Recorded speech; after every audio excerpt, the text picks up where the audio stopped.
Is there a woman in your life that is showing signs of independence? Is she non-compliant? Send her to relax with her violent friends at Bitch Planet. I'm Jamie Rice, and you're watching ComicsVerse.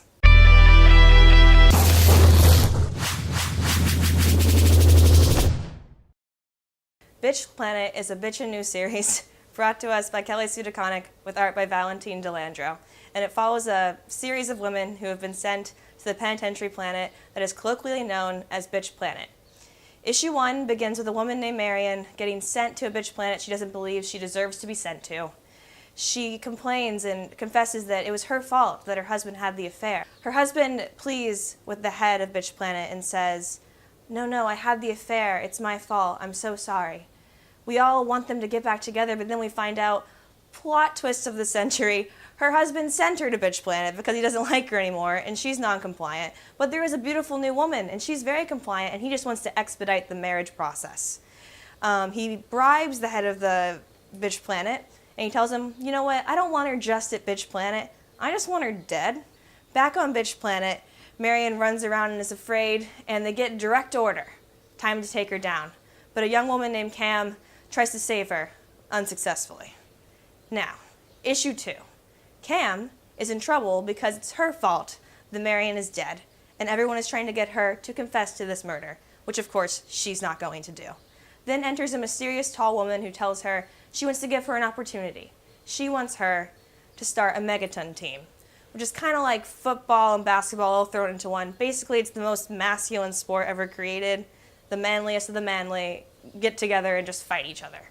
Cam says she doesn't want to have any part of it, but the other girls on Bitch Planet tell her otherwise. They say they have inside info and they can get them out. They know how to get off of the ship where they play Megaton. Issue 3 is a side story about Penny Roll, who we were introduced to in the first issue when she couldn't fit her tits inside of her outfit, which, let's be honest, don't we all have that problem every day? Penny begins, it begins with Penny's childhood. She's with her mom, she has her beautiful curls, and they're baking together.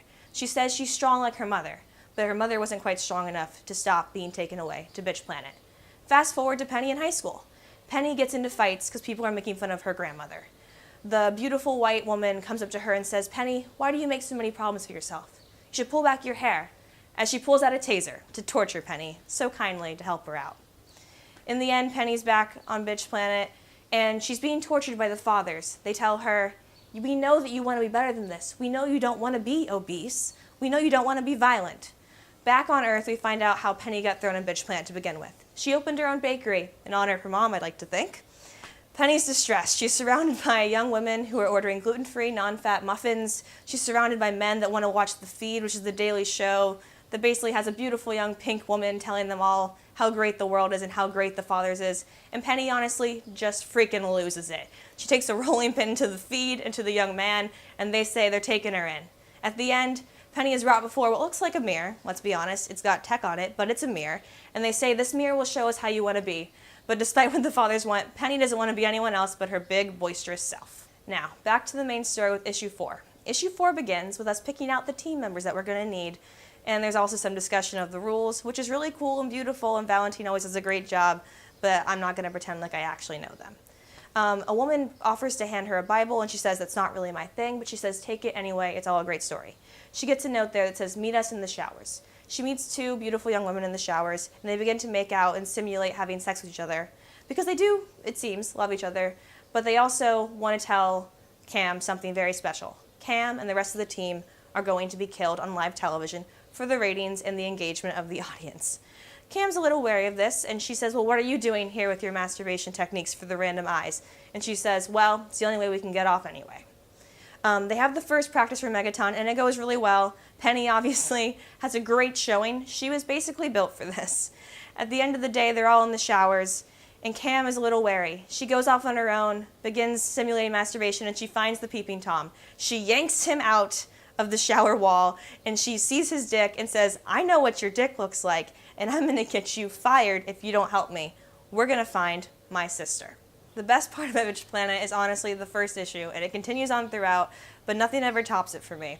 Whenever they set up Marion, and they got this little cute white female, and she's just so weak, and she's so wronged, and you're like, oh, what are we going to do with Marion? And then you realize, you know what, Marian's boring and I don't really care about Marian, and they introduce Cam. And Cam stands out, big hair, big, strong black woman, and it's just great, especially considering everyone's on about how, with like maybe Taylor Swift, for example, they got this brand of white feminism, and it's great for white women, but it's not great for everyone. And that's why I love Cam. And Kelly Sue, she just takes it. And she always has, and Kelly Sue is angry. And this book is angry. And if you've ever been angry at feminism, at the world, at your life, this is the book for you. It's all about women, but it's also about compliancy in your life in general. It's about challenging yourself to stand up. One of my other favorite things about this issue is that, like all good sci-fi, you need to have some really good on-the-nose metaphors. My favorite one is something I didn't talk about in the summary, but it was called The Catholic. Now, the Catholic is a beautiful pink woman. She's about 8 feet tall. She's a projection. She wears a nun's habit and a corset. And I just have to say that the virgin whore complex has never been so justly shown to the world as it has been in this Catholic. And she comes to the women and she asks them to confess their sins. And the sins don't tend to be real sins. They tend to be sins like, I wasn't compliant enough. I drove my husband to do terrible things to me.